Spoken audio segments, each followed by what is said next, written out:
aujourd'hui, j'ai pas spécialement envie qu'on fasse là pendant ce live de la prévention en mode on va vous apprendre à sauver tel proche ou telle personne sur tel incident, mais plutôt qu'on voit ce que tu enseignes dans la formation pour donner aux gens envie de la suivre, parce qu'on est plein ici à déjà avoir accès à Bonsaï Premium, et ceux qui n'ont pas accès, ben, ça coûte 20 balles, donc prenez-le.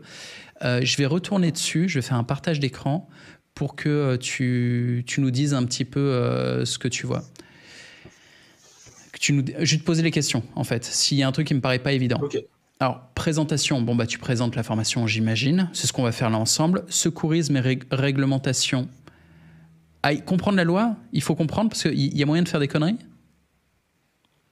Alors en fait, les gens, même quand ils sont pas formés, ils osent pas faire des gestes de secours parce qu'ils ont peur qu'on leur fasse un procès. Oh, Et en bordel. fait, la loi en France, elle est assez claire. C'est que non seulement on vous fera pas de procès, mais surtout vous avez l'obligation d'agir. Ok, Un minimum. Le minimum peut être d'envoyer un message au secours. En ok, général, d'accord. si on appelle les secours, ils vont vous dire faites quelque chose. Bah, c'est vrai que les gens sont tétanisés dans les agressions aussi. On a peur que si, en France notamment, tu défends quelqu'un qui se fait agresser, et on se demande si l'agresseur va pas porter plainte contre nous derrière ou ce genre de truc, tellement le système est complètement taré, quoi.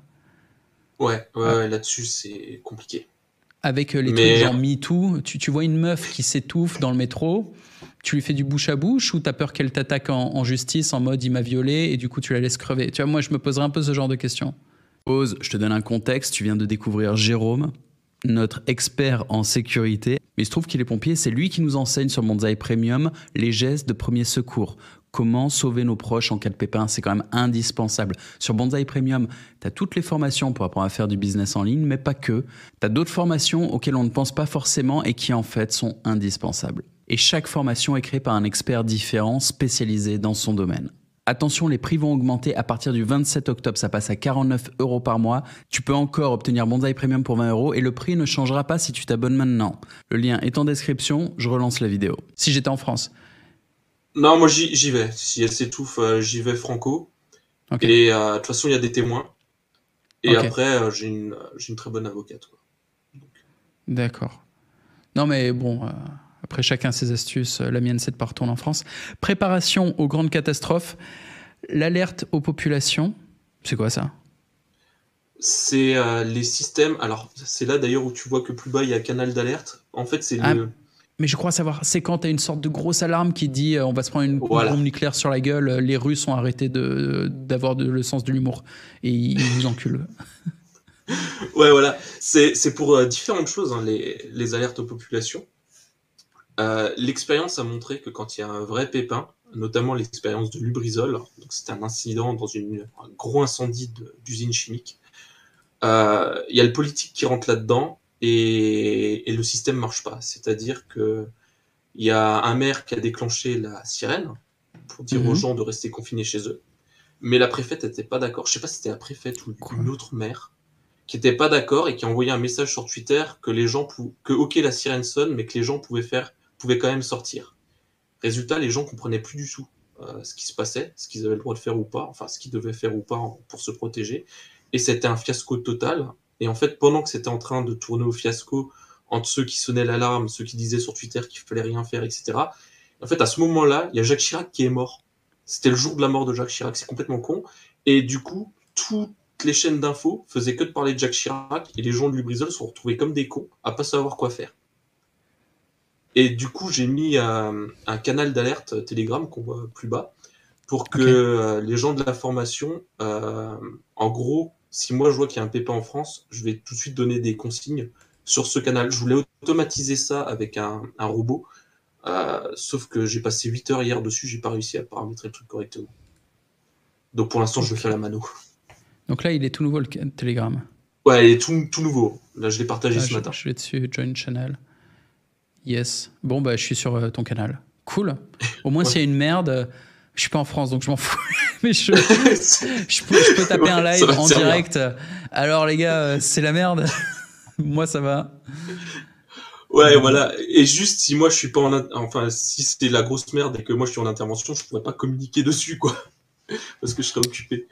Ah, tu pourras peut-être envoyer un petit message ou une petite vidéo. C'est la merde. Ouais. Ok, Ouais, système national d'alarme, sac d'évacuation. Ah ouais, le sac d'évacuation, ça j'y pense aussi. Il faut un sac avec les rations, tout ce qu'il faut pour survivre. exactement. Et c'est le gouvernement français hein, qui dit ce qu'il faut mettre dedans. Ok, cool. Et c'est plutôt bien foutu. Pour l'avoir testé, c'est pas mal, sauf au niveau de l'eau, il demande d'emporter beaucoup trop d'eau. Moi, j'ai un système de filtration qui est plus Ok, simple. d'accord, d'accord. Donc ça se passe comment la filtration? C'est comme dans le film Waterworld, tu pisses dans une bouteille et ça filtre et tu peux boire ta pisse ou non Alors, tu peux faire ça. Sérieux? Enfin, C'était une il te blague. faut Tu peux du. vraiment boire il ta te- pisse? Alors, boire la pisse, oui, mais pas plusieurs fois de suite. Mais sinon, tu peux faire un filtre à charbon avec une bouteille d'eau, une chaussette et du charbon de bois. Ce sera pas Attends, super efficace, mais c'est mieux que euh, rien. pas plusieurs fois de suite, ça veut dire tu peux pas En pisser, fait, si t'as bu boire ta ta pisse pisse, et la que tu repisser. repisses, là, non, elle va se charger en minéraux et tu vas flinguer tes reins. Ok, ok, tu peux pas boire de la double pisse en fait. Ouais, voilà, on peut dire ça comme Ouais, ça. c'est chaud. Ensuite, gestion du risque, il y a quoi là-dedans? La gestion du risque, c'est quand il y a un accident, un blessé, que tu arrives, en général, t'as pas tous les éléments. Et c'est là où les gens font des erreurs énormes. Et du coup, non seulement tu as la victime de base, mais tu as d'autres victimes, voire toi qui deviens la victime. Enfin, une autre victime. Un truc qui piège énormément de monde, c'est le monoxyde de carbone. C'est-à-dire, on t'appelle, on te dit, ouais, il y a quelqu'un qui se sent pas bien à tel endroit, ou un voisin, tu vois, qui toque, qui dit, je comprends pas, j'ai ma mère, elle répond plus et tout, je suis allé lui rendre visite, et puis elle a mal au crâne, elle bouge pas. Puis alors toi, tu rentres avec le voisin, vous êtes tous les deux dans l'appartement, tu essaies de la réveiller, t'appelles les pompiers, et en fait, ce qui se passe, c'est qu'il y a le chauffe-eau, il est mal réglé, où la personne a bouché les aérations de l'appartement pour pas avoir. Et en gros, le chauffe-eau s'est mis à générer du monoxyde de carbone. Le monoxyde de carbone, c'est un gaz ultra toxique qui va empêcher tes globules rouges de transporter de l'oxygène. Donc tu vas respirer, mais en fait l'oxygène il rentrera plus dans ton corps et tu meurs. Et Ouah. surtout, c'est qu'une fois qu'il est fixé sur le globule rouge, il s'enlève plus. Donc quand tu es intoxiqué au monoxyde de carbone, la règle c'est qu'on te fout dans un caisson sous oxygène. Le caisson il est étanche, il est pressurisé, et on va forcer l'oxygène à se liquéfier dans ton sang, comme le CO2 dans le Coca-Cola.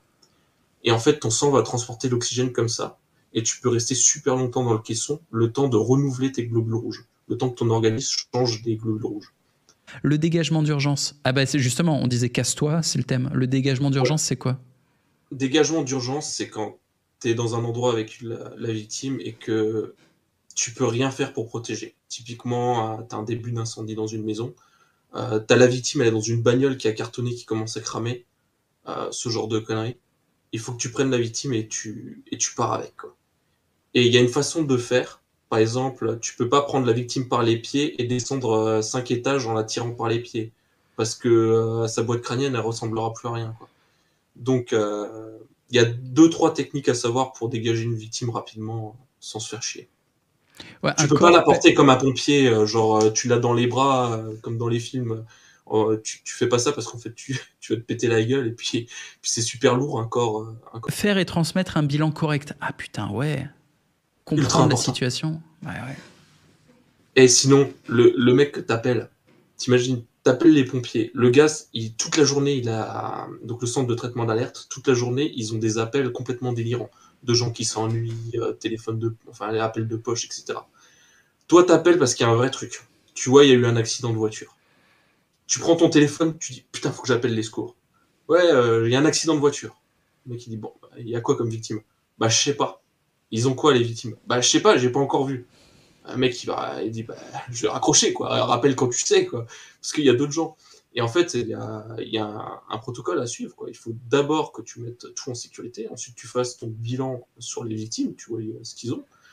Ensuite t'envoies des gens passer le coup de fil, comme ça c'est pas toi qui le fais, ou pire t'envoies des gens faire les gestes de secours, puis toi t'appelles et tu dis bon bah voilà je suis à tel endroit, je suis telle personne, il y a eu tel type d'accident, on a mis ça en place, il y a telle victime qui a ça, telle victime qui a ça, telle victime qui a fait ça, on est en train de faire tel geste, tel geste, tel geste.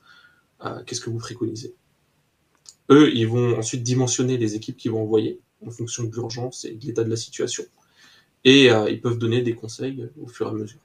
Faire et transmettre un bilan correct, ben ouais, mais je comprends. Et en fait, faire du leadership quand il y a un événement qui arrive et qu'il y a une foule qui s'amasse. Alors, ce qu'on voit dans les films, c'est y a-t-il un médecin dans la salle? Mais en fait, pas forcément. Ok, il n'y a pas de médecin. Est-ce qu'il y a un mec qui est un tant soit peu formé au secourisme? J'imagine c'est la seconde question. Et si oui, qu'il y a un mec qui est vraiment pompier, qui est formé, cool. Bon, réponse non. Est-ce qu'il y a un mec qui a vaguement vu une formation sur Internet sur le secourisme? Et c'est le mec qui vient ensuite. C'est à peu près ça? Ouais, c'est à peu près ça. Après, il y a aussi Ouais. des gens qui sont sauveteurs secouristes du travail. Il y a des gens bien câblés en France, globalement, même si le pays est un peu bizarre. La majorité des gens sont capables d'avoir un raisonnement correct. Ok. Ensuite, les gestes techniques. Ah putain, il y en a plein. Il y a l'étouffement, le saignement abondant, les malaises, les brûlures, les fractures, luxations, etc., les plaies graves et simples, les victimes inconscientes qui respirent et l'arrêt cardiaque. Cool. Et est-ce que c'est normal qu'il n'y ait pas les allergies ou c'est dans l'étouffement Les allergies, c'est dans les plaies simples. Enfin, dans les plaies simples. Et ou les malaises. C'est compliqué, en fait, les allergies. Parce Ok. que ça peut être dû à une piqûre d'insecte qui va faire une réaction allergique. Ou le malaise qui est dû à une allergie, tout simplement. Et dans ce cas, on peut envoyer, bah, j'en parle, hein, tout simplement. Mais dans ce cas, on peut utiliser de l'adrénaline, mais attention, c'est quelque chose qui est... on n'est pas dans un film, on fait pas n'importe quoi avec de l'adré parce qu'on peut tuer une personne. Mais les gens qui sont gravement allergiques ont sur eux un stylo d'injection d'adrénaline, un Anapen, Mhm. qu'on peut utiliser ou on va aider la personne à utiliser son stylo. Si la personne elle est déjà dans le coma avec le cou tout gonflé, c'est l'œdème de Quick, ça s'appelle, ou de Coinc suivant les prononciations, on peut très bien appeler le 15 et là leur demander l'autorisation d'utiliser le stylo. En fait, on peut faire beaucoup de gestes entre guillemets médicaux si on a prévenu le 15 et qu'ils nous ont donné l'accord, parce que la conversation est enregistrée. Euh, Ok. Là où je travaillais, dans l'accélérateur de particules, on avait le droit de faire des trucs assez poussés. Je ne vais pas m'étendre dessus, mais par exemple, l'adrénaline, on pouvait l'utiliser. On l'a pas utilisé, mais il y avait des gens en fait, on est des gens qui venaient du monde entier, qui connaissaient pas forcément la cuisine française et qui pouvaient faire des réactions allergiques au plat parce qu'ils mangeaient, ils dormaient sur site, quoi. Donc, nous, on devait être prêt à tout. Autre question, je vois pas l'empoisonnement. C'est dans les malaises aussi. Ok, ok, ok. Ensuite, documents technico-pédagogiques. Et il y a un lien vers les documents utiles, c'est quoi ça? Il y a plusieurs documents. Il y a j'ai écrit un livre qui reprend quand je dis un livre, c'est un PDF de 66 pages à peu près, Ouais. qui reprend toute la formation, mais écrite. Ce qui permet en fait de la réviser le soir avant de se coucher, parce que si on regarde un écran avant de se coucher, c'est pas bon. Et il y a d'autres documents, par exemple un schéma sur comment faire quand il y a une intervention qui reprend en gros les différentes étapes à suivre. Il y a aussi une fiche de bilan pour les victimes, c'est-à-dire que notamment pour les malaises, on a un certain nombre de questions à poser, etc. Et en fait, on peut prendre des notes, et cette fiche, Trop après, bien. on leur file aux pompiers, et les pompiers repartent avec cette fiche. Nous, on l'utilisait, là où je travaillais au synchrotron, on utilisait cette fiche-là pour faire un bilan assez complet de la victime. Ça permet Ok, aussi de savoir quoi dire une fois qu'on appelle le SAMU ou le 15, par exemple, quoi. cool. Je te remercie pour les détails. Et on arrive presque à la fin. Retour d'expérience. Ah, les retextes. Ouais, ouais. Mais j'imagine que c'est des anecdotes. Alors, il n'y en a pas beaucoup pour l'instant. Il y en a une où je m'étais empalé le pouce sur un couteau tout neuf pendant que j'étais en vacances. Et du coup, j'ai utilisé ce qu'on appelle le stéristrip. Alors ça, par exemple, c'est des techniques qui sont pas enseignées dans les formations officielles. Mais pour les avoir pratiquées beaucoup, beaucoup, beaucoup de fois durant mes multiples aventures, on va dire, je peux donner des explications qui sont valides. Et C'est là, pas je mal, montre hein, comment... d'avoir des Pardon. anecdotes Ouais. dans ce genre de formation. C'est cool d'avoir une section anecdote. Alors, j'en donne beaucoup pendant la formation, parce que Ok. sinon, on perd l'attention des personnes. donc je donne beaucoup d'anecdotes pour maintenir le flow.